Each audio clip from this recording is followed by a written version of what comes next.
Whispers of horror in the scary museum. The upstairs office of the museum was more than just quiet. It was a place where time seemed to stand still, and the past whispered secrets into the ears of the present. Each tick of the ancient grandfather clock echoed like a faint heartbeat, serving as a reminder of the many lives intertwined with the artifacts housed within. My coffee had lost its warmth, a reflection of the cold darkness that blanketed the world outside. Only the soft, flickering glow of the desk lamp provided solace, casting eerie shadows on the walls that danced like forgotten spirits. I often found myself lost in the timeless nature of the room, but today was different. A new intern, a young lad with bright eyes full of wonder and a thirst for knowledge, had been entrusted with the seemingly innocuous task of dusting the exhibits. As I handed him the duster, our eyes met, and a shiver ran down my spine. There was something strangely familiar about him, like a déjà vu I couldn't place. With a tremor in my voice, I stressed the sanctity of specific artifacts that should never be tampered with or their contents disrupted. His nod was solemn, but the glint of mischief in his eyes spoke of the age-old battle between caution and curiosity. The weight of the day pressed down on me, a tangible heaviness that seemed to throb with the very pulse of the museum. I wandered the dimly lit halls, revisiting the exhibits, when an open artifact caught my attention. A chill, more piercing than the cool museum air, raced down my spine as I recognized the very artifact I'd warned the young intern about. Within its confines, an old photograph seemed to leer at me. The young intern, unmistakable with those intense eyes, but dressed in garments from a century past.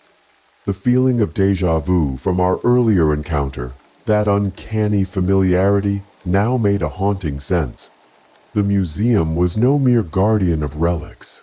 It was a snare for souls, compelling them to reenact their blunders through the annals of time.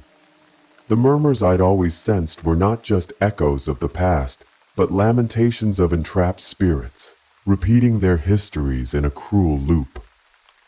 Lost in this revelation, a piercing scream wrenched me from my thoughts, so visceral it seemed to vibrate through my very bones. This was no ordinary cry, but one birthed from unadulterated terror. Before I could process it, a deafening thud resounded, followed by a harrowing sound of something being torn asunder, both familiar and foreign, echoing the very screams of the museum's ensnared souls. My heart drummed in my chest, each beat in tune with the chilling reverberations. Drawn to the source, I ventured downstairs, every step a plunge deeper into a realm of horror, the shadows of the museum's prisoners beckoning me into their ceaseless dance of despair. Of all the rooms, it had to be the mirror room, that cursed chamber where the heart of darkness, the obsidian mirror, dwelt. Surrounded by ornate designs, the frame was made of tarnished silver that bore cryptic etchings, their origins lost to time. Though it was sealed safely behind a protective barrier, there were whispered tales among the visitors. Some spoke of an ancient malevolent force trapped within, while others confessed to seeing the wicked grin of an old hag, her eyes burning with malice, reflecting back at them. To look directly into its abyss was to dance on the precipice of insanity.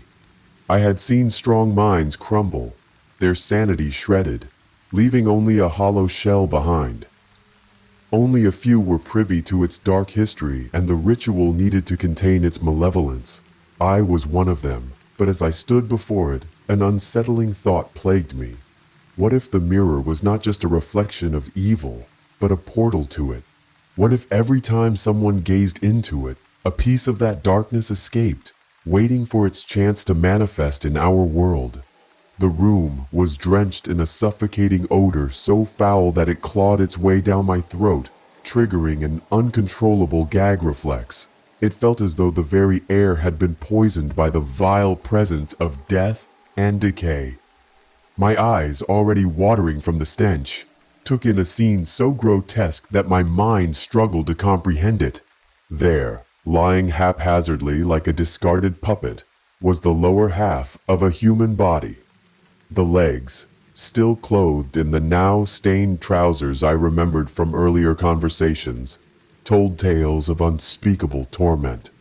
The skin appeared impossibly stretched like the canvas of a nightmarish painting, marred by dark bruises and ghastly tears.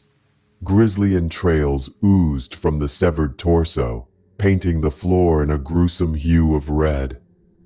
But the real horror was the positioning of the legs.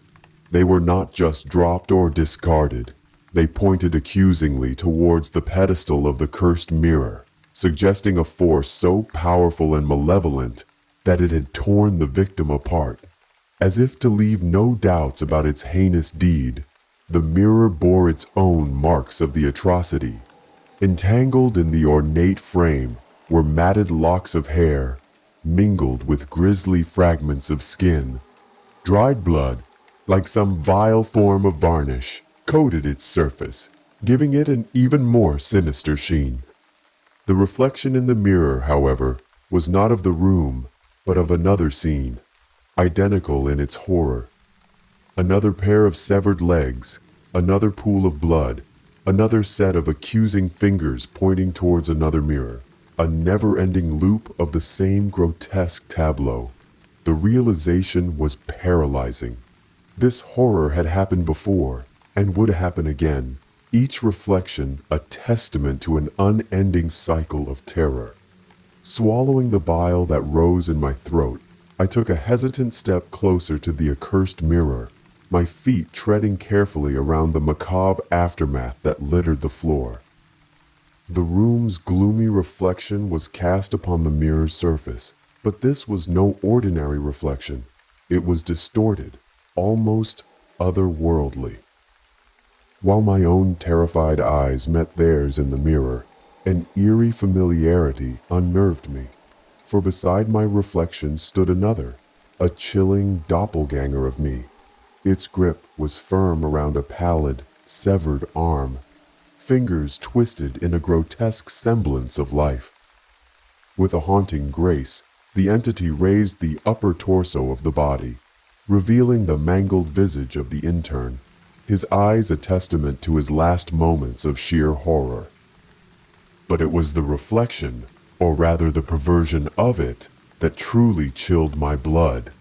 My doppelganger wore a twisted smile, a smirk that oozed malevolence and satisfaction.